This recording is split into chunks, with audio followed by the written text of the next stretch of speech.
Okay, let's continue to read Daniel chapter 2, Nebuchadnezzar's dream. In the second year of his reign, Nebuchadnezzar had dreams. His mind was troubled and he could not sleep. So the king summoned the magicians, enchanters, sorcerers, and astrologers to tell him what he had dreamed. When they came in and stood before the king, he said to them, I have had a dream that troubles me, and I want to know what it means. Then the astrologers answered the king in Aramaic, O king, live forever. Tell your servants the dream, and we will interpret it. The king replied to the astrologers, This is what I have firmly decided. If you do not tell me what my dream was and interpret it, I will have you cut into pieces and your houses turned into piles of rubble. But if you tell me the dream and explain it, you will receive from me gifts and rewards and great honor. So tell me the dream and interpret it for me. Once more they replied, Let the king tell his servants the dream, and we will interpret it. Then the king answered, I am certain that you are trying to gain time, because you realize that this is what I have firmly decided. If you do not tell me the dream, there is just one penalty for you. You have conspired to tell me misleading and wicked things, hoping the situation will change. So then, tell me the dream, and I will know that you can interpret it for me. The astrologers answered the king, There's not a man on earth who can do what the king asks. No king, however great and mighty, has ever asked such a thing of any magician or enchanter or astrologer. What the king asks is too difficult. No one can reveal it to the king except the gods, and they do not live among men. Listen to what they're saying, and let's continue. This made the king so angry and furious that he ordered the execution of all the wise men of Babylon. So the decree was issued to put the wise men to death, and men were sent to look for Daniel and his friends to put them to death. When Arioch, the commander of the king's guard, had gone out to put to death the wise men of Babylon, Daniel spoke to him with wisdom and tact. He asked the king's officer, Why did the king issue such a harsh decree? Arioch then explained the matter to Daniel. At this, Daniel went in to the king and asked for time so that he might interpret the dream for him. Then Daniel returned to his house and explained the matter to his friends, Hananiah, Mishael, and Azariah. He urged them to plead for mercy from the God of heaven concerning this mystery, so that he and his friends might not be executed with the rest of the wise men of Babylon. During the night, the mystery was revealed to Daniel in a vision. Then Daniel praised the God of heaven and said, Praise be to the name of God forever and ever. Wisdom and power are his. He changes times and seasons. He sets up kings and deposes them. He gives wisdom to the wise and knowledge to the discerning. He reveals deep and hidden things.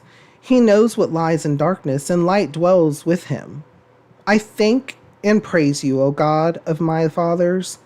You have given me wisdom and power. You have made known to me what we asked of you. You have made known to us the dream of the king.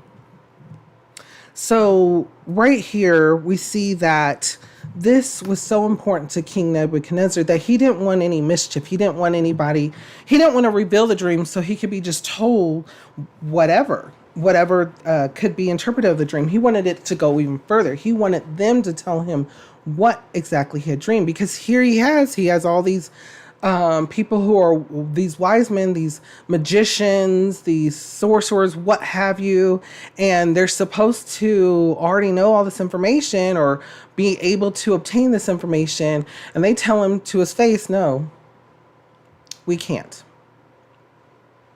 Of course not. Again, they're not worshipers of the true living God. Of course not. So the king gets so infuriated and angry because he is all about power. He's all about himself. So he makes a decree to destroy destroy all the people who could potentially harm him. These so-called wise men. And we seeing a pattern here? Back when Moses was going to be born, Pharaoh was told that there's some type of person that was going to come and take over, or be, and what happened? He decreed that the males had, and then again, it's happening again, where there's a decree for people to be murdered because they may be a challenge, or they may be something that, as we're going to notice a pattern throughout the Bible of this. When people come up to this state of power, they just want the power. They don't care about anybody else. And that is the wickedness. And we'll learn more here in the book of Daniel. Going on, though, he also tells his general, or his person of the guard, whoever it may be, to execute this order. It gets to Daniel. Daniel, a worshiper of the Lord, says, give us time. Give us time. I'm going to speak to the one and only person. And he does. He goes and seeks wisdom from the Lord, the true living God, the one that's not made by man, but the actual creator. And the Lord reveals it to him. And with that revelation that Daniel received, he gives the Lord praise. He acknowledges. He already knew that there was no way for him to know. There was nothing that he could do, or his friends could do, except to rely on the Lord.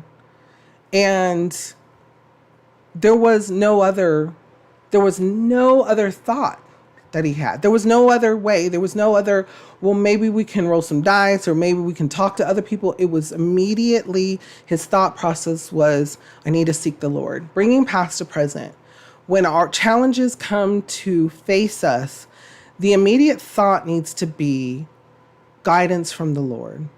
Too many times, hey, and I'm a sinner. I am a person. Unfortunately, something will happen to me, and immediately I will think of something not good, like revenge, or wanting to see that person or that whatever punishment be had to those people, or that situation, or what have you, immediately, instead of focusing on the Lord, focusing on what's going on, what's the Lord trying to tell me. I need to seek the Lord and his guidance. Yes, these things are bad. These things are against me, but I have someone who is for me. So nothing can be against me. Nothing could succeed against our living Lord. Before we go on, what kind of thoughts or feelings come to your mind when we read over this? How does it make you feel, and what does it make you think?